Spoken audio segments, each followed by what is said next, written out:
नगद देगी। कितने बच गए? 18,000।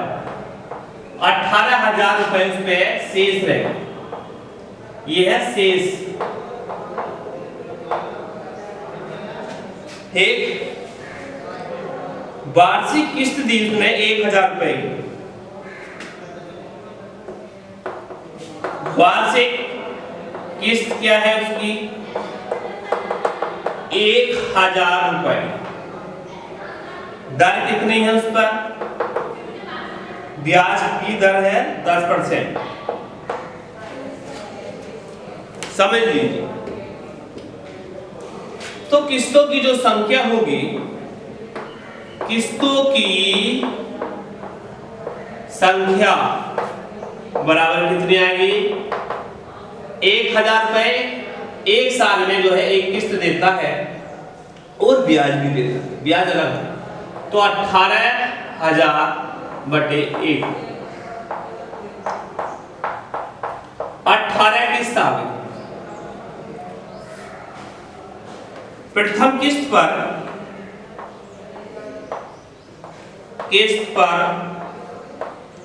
ब्याज निकालना। मूलधन गुणा दर, मूलधन गुणा दर गुणा समय बटे 100। मूलधन कितना है? 18,000, दर 10, समय 1 बटे 100। ये आ गया 1,800 रुपए। प्रथम किस्त पर ब्याज आएगा इतने रुपए। द्वितीय किस्त पर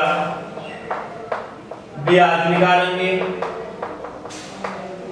दूसरी किस्त पर ब्याज कितना आ रहा देखो? 17,000 गुणा दर गुणा समय बटे 100, 1,700 रुपए आ जाएगा। तृतीय किस्त पर ब्याज, तृतीय किस्त पर कितना ब्याज लगेगा? लगेगा आपका 16,000 गुणा 10 गुणा 1 बटे 100। आपका मूलधन 1,600 रुपए, 16,000 बच जाएगा 1,600 रुपए। तो जो सूची बनकर तैयार हुई ब्याज की वो क्या हुई? 1,800, 1,700, 1,600, 18 पदों तक।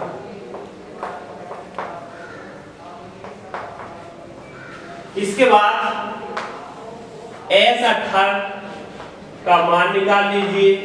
n/2 2a का मान 1800 प्लस n-1 इंटू डी। सार अंतर कितना है?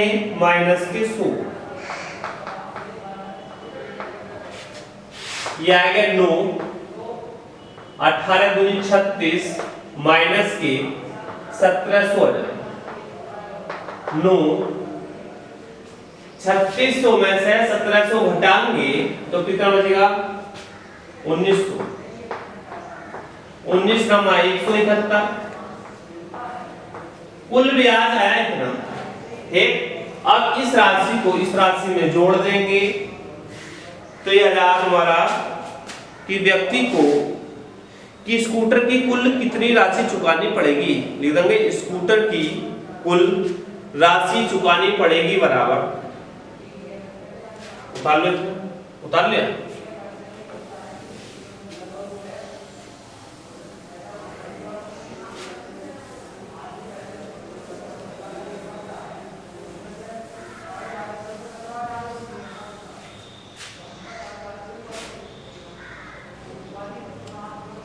कुल ब्याज कितना है?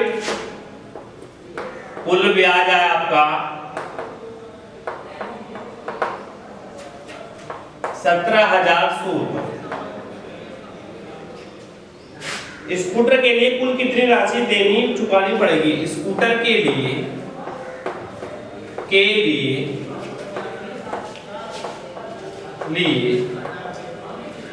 राशि देनी पड़ेगी बराबर कितनी? 22,000 रुपए प्लस 17,100, ये आ गया 39,100 रुपए। अब उसे स्कूटर जो है 39,100 रुपए का मिलेगा। उतार लीजिए। अब देखिए अगला क्वेश्चन कर लिया।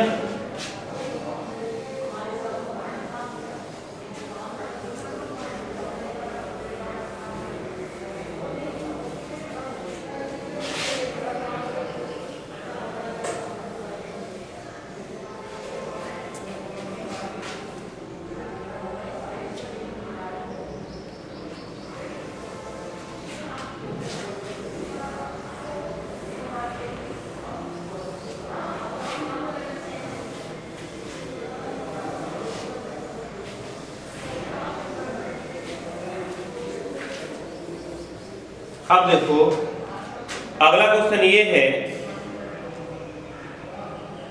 कि एक व्यक्ति अपने 4 मित्रों को पत्र लिखता है, वह प्रत्येक को उसकी नकल करके 4 दूसरे व्यक्तियों को भेजने का निर्देश देता है। क्वेश्चन नंबर 29 है आपका। 29वां क्वेश्चन क्या है ये समझ लीजिए, बड़ा क्वेश्चन है कि एक व्यक्ति अपने 4 मित्रों को पत्र लिखता है। एक व्यक्ति ये है, इस व्यक्ति ने के 4 मित्र थे, 1 2 3 4, चारों मित्रों को पत्र लिख दिए। इसने पत्र लिख दिया।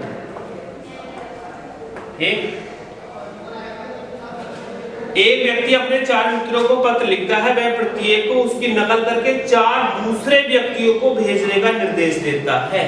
वो कहता है कि इसने पत्र लिख दिए चारों को, कि ये भी 4 मित्रों को ही भेजेगा, इसी प्रकार ये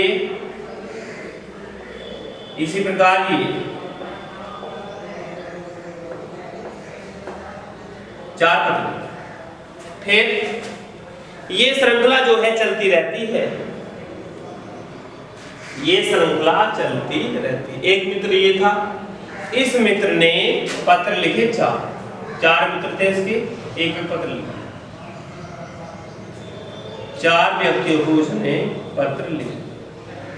फिर ये मित्र हो गया, इसने भी 4 मित्रों को पत्र लिखे, इसने भी और इसने भी। फिर ऐसी श्रृंखला में ये आ गए आपके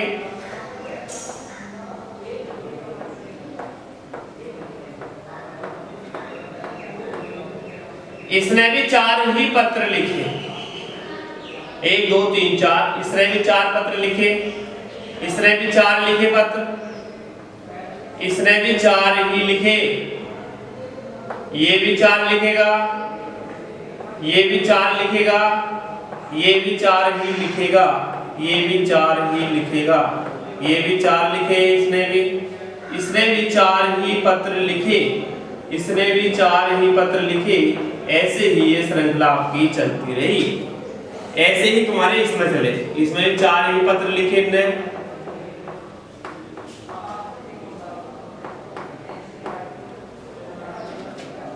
देखो क्या लिखेंगे, हल। चूंकि एक व्यक्ति अपने 4 पत्रों को लिखता है, प्रथम बार में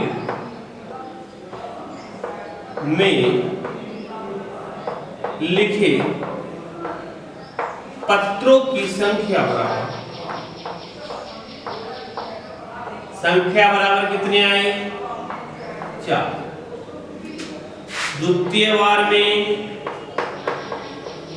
दूसरी बार में लिखे पत्रों की संख्या बराबर कितनी हो गई, प्रथम बार में उसने कितने पत्र लिखे, 4 लिखे। दूसरी बार में कितने लिखे बेटे, दूसरी बार में ये आएगा 4 इसने लिखे, 4 इसने, 4 इसने, 4 इसने। ठीक, मतलब 1 2 3 4, 1 2 3 4, 1 2 3 4, 4 4 8 4 12 4 16। 16। तीसरी बार में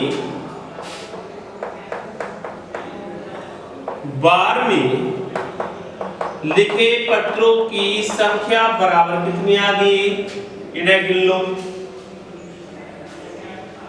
देखो तीसरी बार में कितने पत्र लिखे, 4, इसमें लिखे 4 4 8 4 12 4 16 16 16 32 32 64।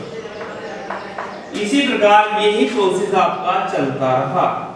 तो जो सूची बनकर तैयार हुई, सूची ये है आपकी कि 4 16 64 दो। क्वेश्चन में पूछा क्या है बेटे, क्वेश्चन में पूछा